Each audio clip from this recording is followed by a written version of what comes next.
Hello friends, welcome to Saji kitchen. இன்னைக்கு நம்ம சேனலில் என்ன பார்க்க போகிறோன்னா சிறுகீரை பொரியல் தான் பார்க்க போகிறோம். கீரைனாவே ரொம்பவே ஹெல்த்தியானது தான், அதுவும் சிறுகீரை ரொம்ப ஹெல்த்தியானது.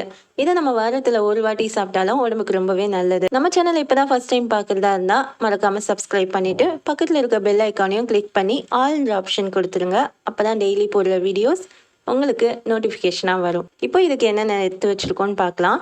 2 பெரிய வெங்காயத்தை சின்ன சின்னதாக நறுக்கி வச்சுருக்கேன். ஒரு 4 பல் பூண்டை இடித்து வச்சாச்சு.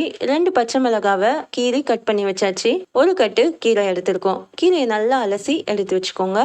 இப்போது ஒரு ஜார் எடுத்துட்டு அதில் கொஞ்சமாக தேங்காவை கட் பண்ணி போட்டு ஒரு காஞ்ச மிளகா, நம்ம இடிச்சு வச்சிருக்கோம்ல பூண்டு, அதையும் இதுலேயே சேர்த்துட்டு இதை நல்லா அரைச்சி எடுத்துப்போம். கொஞ்சமாக தண்ணி தெளித்து அரைச்சிக்கலாம், ரொம்ப தண்ணி ஆட் பண்ண வேண்டாம். இது போல் அரைச்சி எடுத்துக்கோங்க. அதையும் எடுத்து நம்ம அதே பிளேட்டில் வச்சிடலாம். இப்போது ஸ்டவ் ஆன் பண்ணி ஒரு கடாய் வச்சுட்டு 2 டேபிள் ஸ்பூன் அளவுக்கு எண்ணெய் விட்டுக்கோங்க. எண்ணெய் கொஞ்சம் சூடான அப்புறமா கடுகு உளுத்தம் பருப்பு போட்டுக்கோங்க. அது பொரிஞ்சு வந்த உடனே நம்ம நறுக்கி வச்சுருக்க வெங்காயத்தை இதில் ஆட் பண்ணிக்கலாம்.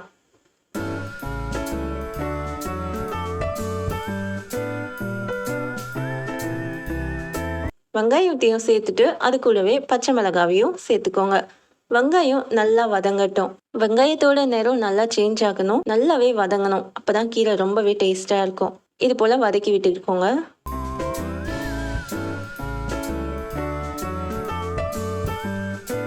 இப்போ நம்ம தேவையான அளவு உப்பு சேர்த்துடலாம். உப்பு போட்டு வதக்கணும்னா வெங்காயம் நமக்கு சீக்கிரமே வதங்கிடும். அதனால நம்ம உப்பு முன்னாடியே சேர்த்துக்கலாம்.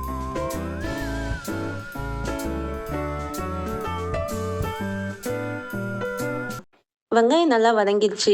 இப்போ நம்ம இந்த ஸ்டேஜில் அரைச்சி எடுத்து வச்சுருக்கோம்ல, அதை இதில் ஆட் பண்ணிக்கலாம். அந்த காஞ்ச மிளகாய், தேங்காய், பூண்டு இது 3 மட்டும் அரைச்சி செஞ்சு பாருங்கள். கீரையோட டேஸ்ட்டே வேறு மாதிரி இருக்கும். அதையும் போட்டு நல்லா வதக்கி விட்டுக்கோங்க.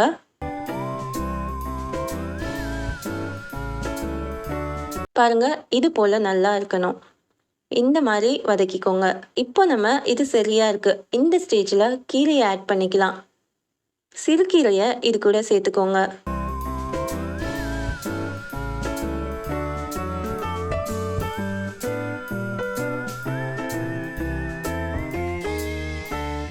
கீரையை சேர்த்து பொறுமையாக கீரையை அதில் மிக்ஸ் பண்ணி விட்டுக்கோங்க. நல்லா மிக்ஸ் ஆகிற அளவுக்கு மிக்ஸ் பண்ணிக்கோங்க.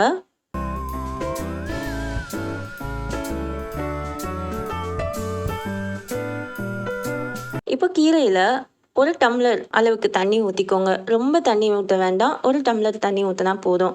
நம்ம அரைச்ச ஜாரோட அந்த மசாலா அரைச்சோம்ல, அந்த ஜாரில் இருக்க தண்ணியை தான் ஆட் பண்ணியிருக்கேன். தண்ணி ஊற்றின அப்புறமா கீரையை மூடி போட்டு மூடிடுங்க. கீரை நல்லா வேகட்டும். ஒரு 10-15 நிமிஷம் கீரை வெந்து வந்துச்சுன்னா ரொம்ப சூப்பராக இருக்கும். 15 நிமிஷம் கழித்து திறந்தோன்னா பாருங்கள், கீரையில் தண்ணி கொஞ்சம் இருக்குது. இந்த கீரையை தண்ணி விடும், அதனால் இது கீரை தண்ணியும் இருக்குது. நல்லா கொஞ்சம் மிக்ஸ் பண்ணி விட்டுக்கோங்க.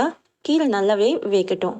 இன்னும் கொஞ்ச நேரம் தண்ணி வற்றட்டும். அது வரைக்கும் நம்ம இப்படி ஓப்பன்லேயே வச்சுட்டு வேக வைக்கலாம். மூடி போட வேண்டாம், திறந்து வச்சு வேக வைக்கலாம். கொஞ்சம் அப்படியே கிண்டி கிண்டி விட்டுக்கோங்க. இது போல் பாருங்க, கீரை நல்லாவே சாஃப்டாக வந்திருக்கு, நல்லா வெந்திருக்கு. இப்போ கீரை ரெடி ஆயிடுச்சு. இந்த சிறுகீரை பொரியலை காரக்குழம்புக்கு, சாப்பாட்டுக்கு அப்படியே கூட பரட்டி சாப்பிட்டோன்னா இதோட சுவையே வேற மாதிரி இருக்கும். இப்போ இதை நம்ம சர்வ் பண்ணி சாப்பிடலாம். ரொம்ப ஹெல்த்தியானது. இதை நீங்கள் மறக்காம ட்ரை பண்ணி பாருங்க. இந்த வீடியோ உங்களுக்கு பிடிச்சிருந்துச்சுன்னா இந்த சேனலை லைக் பண்ணுங்க, ஷேர் பண்ணுங்க, மறக்காம சப்ஸ்கிரைப் பண்ணுங்க. தேங்க்ஸ் ஃபார் வாட்சிங்.